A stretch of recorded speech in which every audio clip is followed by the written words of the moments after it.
人會睇㗎，冇意思㗎。大家食飯。食飯。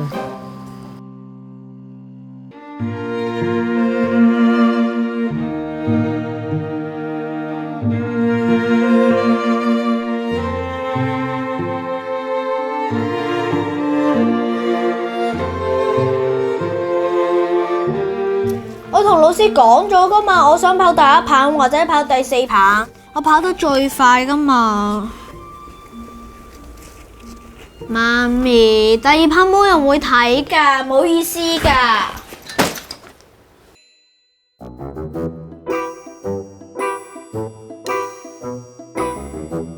阿仔，過嚟幫手將啲碗筷擺好，要擺整齊㗎。OK。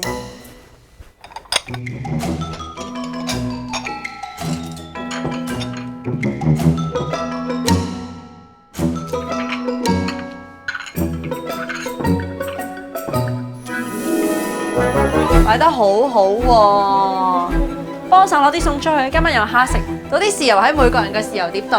OK。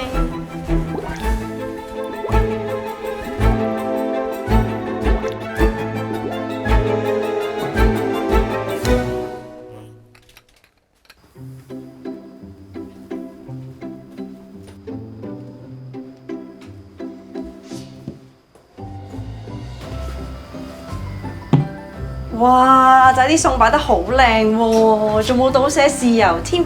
媽咪煮啲餸都好似望落好食咗，係咪啊？煮飯就好似一場接力賽咁。媽咪煮飯咧就係第1棒，你幫手擺台同埋倒豉油就係第2棒。爹哋知道我哋需要嘅份量，幫我哋裝飯就係第3棒。你覺得邊一棒最重要？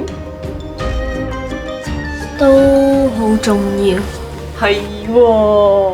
如果第1棒媽咪煮啲飯煮得唔好，如果第2棒你又冇擺好啲碗碟，如果第3棒爹哋又冇裝飯俾我哋食，咁呢餐飯就食唔成噶啦。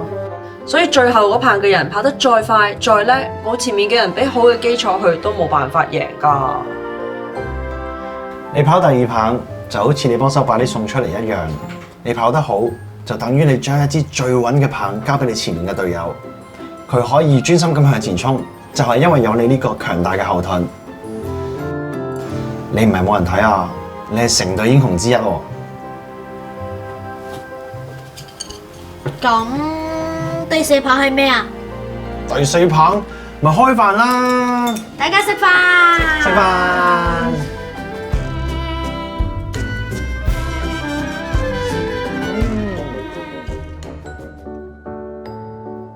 家庭教育最有效嘅方法，往往就藏喺日常生活嘅細節裏面。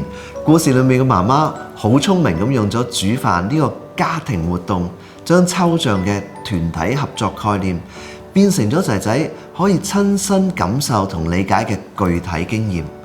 呢種生活化嘅教育遠比單純嘅說教嚟得深刻。父母可以利用日常生活嘅機會，例如一齊做家務、計劃週末嘅活動，喺呢個過程裏面去引導仔女體會分工合作、互相支持嘅重要性。